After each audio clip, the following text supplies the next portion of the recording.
Hallo, Moje, Jodedach, herzlich willkommen auf meinem kleinen, bescheidenen Kanal. Ich bin der Leo, schön, dass ihr eingeschaltet habt. Oh Mann, Leute, ich bin richtig kaputt. Das war wirklich ein langer Tag heute. Ich war ja im Stadion, ich bin seit ungefähr, seit 20 Minuten zurück. Ich bin bis zum Ende geblieben, um unsere Mannschaft zu beklatschen und ich bitte um Entschuldigung, falls ich ein bisschen heiser klinge und vielleicht hier und da mir die Worte fehlen. Ist schon ein bisschen lange her, dass man so hoch gewonnen hat. Es fühlt sich richtig gut an, aber auch gleichzeitig auch ein bisschen falsch, was die Höhe betrifft. Also wir werden ein bisschen über diesen heutigen Tag sprechen. Ebenso auch erzähle ich euch, wie mein Tag im Stadion generell war und bevor ich im Stadion gewesen bin.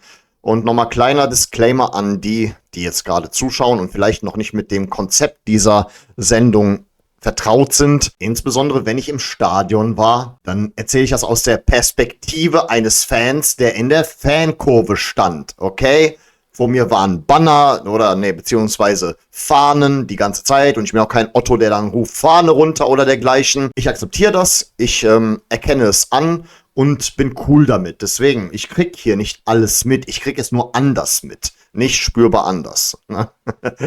Was halt cool war heute, ihr wisst ja, ich bin ja immer vorher in der Aphrodite, das ist so das Stammlokal auf unserer, ich nenne das jetzt mal Fanmeile, Richtung Stadion. Und dort hat ein Kumpel von mir 2 HSV-Fans mitgebracht. Es war ein junges Paar. Die beiden waren richtig korrekt zu uns, sie haben die ganze Zeit mit uns abgehangen. Ich habe denen auch gesagt, bitte passt auf, wenn ihr zurück zu eurem Auto geht später. Die waren nicht aus Hamburg, sondern aus Franken. Hab auch 2 Abonnenten mehr dadurch. Deswegen Grüße gehen raus, kommt gut nach Hause. Ich hoffe, es ist nicht zu irgendwelchen Vorkommnissen gekommen. In der Aphrodite hat sie jeder in Ruhe gelassen. Das war schon mal gut so. Also wir hatten einen echt tollen Tag. Die haben auch reichlich Runden ausgegeben. Ich bin euch was schuldig. Ich hoffe doch mal, dass wir da relativ schnell wieder aufeinandertreffen. Also hier in Köln jetzt erst einmal. Ob es mich nach Hamburg noch verschlägt in dieser Saison, weiß ich jetzt an dieser Stelle nicht. Natürlich dann ungefähr so 1 Stunde vor Anpfiff bin ich dann in den Block rein. S2 war ich heute. Und bevor wir jetzt hier irgendwie Diskussionen darüber führen, wer hat die bessere Stimmung gemacht und ähnliches, das kann jeder anders beurteilen. Ich gehe mal davon aus, die vor dem Fernseher können das noch am besten beurteilen. Eventuell, weil die Mikrofone dann entsprechend immer postiert sind. Aber ich habe von beiden Seiten doch reichlich vernehmen können. Und auch selber war ich ja auch beteiligt an der Stimmung in der Südkurve und die fand ich dann doch recht gut. Gab schon bessere Abende, aber das gehört auf jeden Fall natürlich auch aufgrund des Ergebnisses zu den für mich persönlich aus meiner Perspektive besten Abenden, die ich bisher in der Südkurve erlebt habe. Also, ganz rekonstruieren, was da auf dem Platz heute geschehen ist, kann ich nicht. Wie gesagt, Stimmung mitgemacht, Banner vor der Fresse gehabt. Aber gut, ich finde einfach direkt mal von vornherein, der HSV hat gut mitgehalten und auch teilweise in einigen Szenen uns deutlich Paroli geboten. Insbesondere, wenn man bedenkt, wie das Spiel im Nachhinein verlaufen ist. Und natürlich, was mich wieder sehr freut, nachdem ich ja vorher schon Angst gehabt hatte und gezittert hatte, dass das ein Transferflop sein könnte. Ragnar Ache trifft in der 25. Spielminute, nachdem zuvor beinahe Linden Meiner getroffen hätte, aber der Ball verspringt und landet dann bei Ragnar Ache, der ihn dann im Tor verwandelt. Und wir haben auch sehen können, der Junge, der trifft nicht nur mit dem Kopf. Das freut mich sehr. Und vor allen Dingen die Art und Weise, wie er jubelt, der identifiziert sich voll und ganz mit dem FC. Richtig, richtig schön anzusehen. Da, sag ich mal so, es gibt mir so ein Sicherheitsgefühl. Wenn du weißt, da ist in der Offensive genug vorhanden, dass du immer mit einem recht positiven Gefühl zu den Spielen gehen kannst. Natürlich, es war ein entsprechendes Hin und Her. Beide Mannschaften haben ebenbürtiges Spiel abgeliefert. Und so ging es dann erstmal mit 1:0 in die Halbzeit. Und in der 48. Spielminute dann halt der Mann, den ich die letzten, ich sag mal roundabout 4 Jahre als meinen Lieblingsspieler bezeichnet hatte. Das hat sich natürlich jetzt geändert, aber zu meinem aktuellen Lieblingsspieler kommen wir dann nochmal später. Florian Kainz verwandelt einen wirklich erstklassigen Freistoß. Und ich muss schon sagen, ich bin ja so ein absoluter Fan von Freistoßtoren. Das war auch der Grund, diese Weitschüsse, diese Freistöße von Florian Kainz, warum ich ihn so lange so gefeiert habe. Und ich wurde darin bestätigt heute. Bei Freistoßtoren, da geht mir einer ab, sage ich ganz ehrlich. Da brauche ich keinen Cialis oder sowas. Setz eine Frau neben mich, lass einen unserer Spieler ein Freistoßtor verwandeln und dann läuft die Sache von alleine. Man, der ist immer so bescheuert, wenn man so euphorisch ist.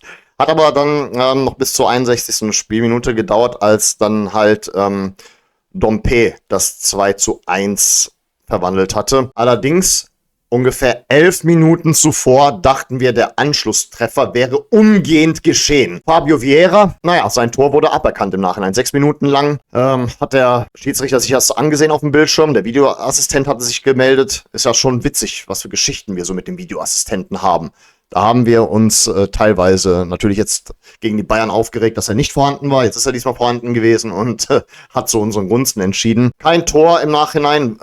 Ich schau mal kurz nach, was hier los gewesen ist. Also Königsdörfer soll zuvor Schwäbe behindert haben. Und auch Ryan Philipp soll sich regelwidrig gegenüber Martel mit einem Ellbogeneinsatz verhalten haben. Insgesamt gesehen gab es dann halt noch einige Szenen, die mir jetzt nicht so unbedingt in Erinnerung geblieben sind. Aber wie schon gesagt, in der 61. Spielminute halt der Anschlusstreffer durch Dompe. Immer dieser Dompe. Verdammt nochmal, der Typ wird mir noch ein Trauma verursachen. Der verpasst mir nochmal echt ein Trauma. Jedes Mal, wenn der auf dem Platz steht, habe ich das Gefühl, dass wir uns gleich einfangen werden. Ist auch dann im Nachhinein geschehen. Und ab dem Moment dachte ich, vielleicht wird mein Tipp sich bewahrheiten. Dieses 2:2, was ich getippt hatte. Und Ferrei hat sich eine gelb-rote Karte abgeholt in der 79. Spielminute. Er ist nämlich zuvor in Lund hineingerauscht. Ja, das hat ihm dann die zweite gelbe Karte innerhalb weniger Sekunden eingebracht und damit auch entsprechend gelb-rot. Und das ist halt so ein Ding, was ich schon mal gesagt habe.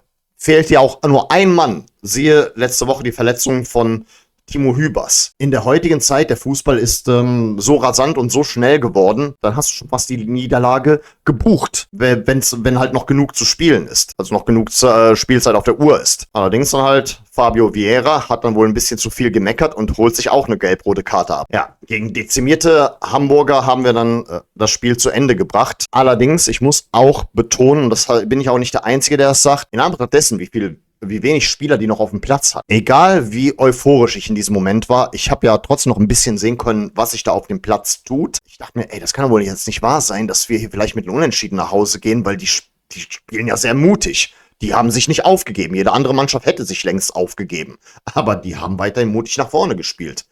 Die haben sich nicht unterkriegen lassen. Ja, aber Kwasniok hat ein gutes Händchen bewiesen mit der Einwechslung von Said El-Mala. Und ja, auch mich stört das mittlerweile, dass ich jedes Mal über ihn reden muss. Weil irgendwann denken die Leute auch, ey, Typ, kannst du auch mal über jemand anderen reden? Was soll ich machen? Das ist der Lokomotivführer des Hype-Trains. Jedes Mal, wenn ich denke, okay, heute wirst du mal nichts über ihn sagen, dann wirft er ihn an.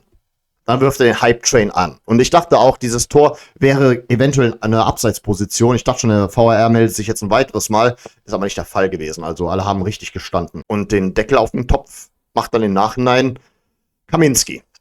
In der 99. Spielminute. Und also da muss ich echt sagen, nur Sex ist schöner.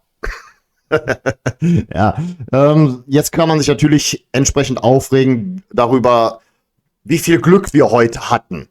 Aber vergesst niemals, wie viel Pech wir auch die letzten Jahre hatten. Also wir hatten ja wirklich in den letzten Jahren in Sachen Schiedsrichterentscheidungen, in Sachen Spielglück wirklich regelmäßig, in regelmäßigen Abständen eine Sonderbehandlung mit der Fleischpeitsche bekommen. Ihr erinnert euch sicherlich. Und deswegen kann ich sehr zufrieden dieses Wochenende beenden und einfach sagen, wirklich war ein gelungener Spieltag im Nachhinein.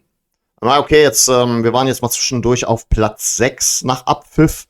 Allerdings in Wolfsburg findet das Spiel ist zu Ende. Ja, da fand gerade der El Schnarchko statt zwischen Wolfsburg und Hoffenheim.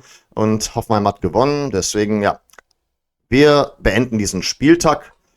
Auf Platz 7 sind also geklettert. Das war jetzt wirklich sehr, sehr wichtig.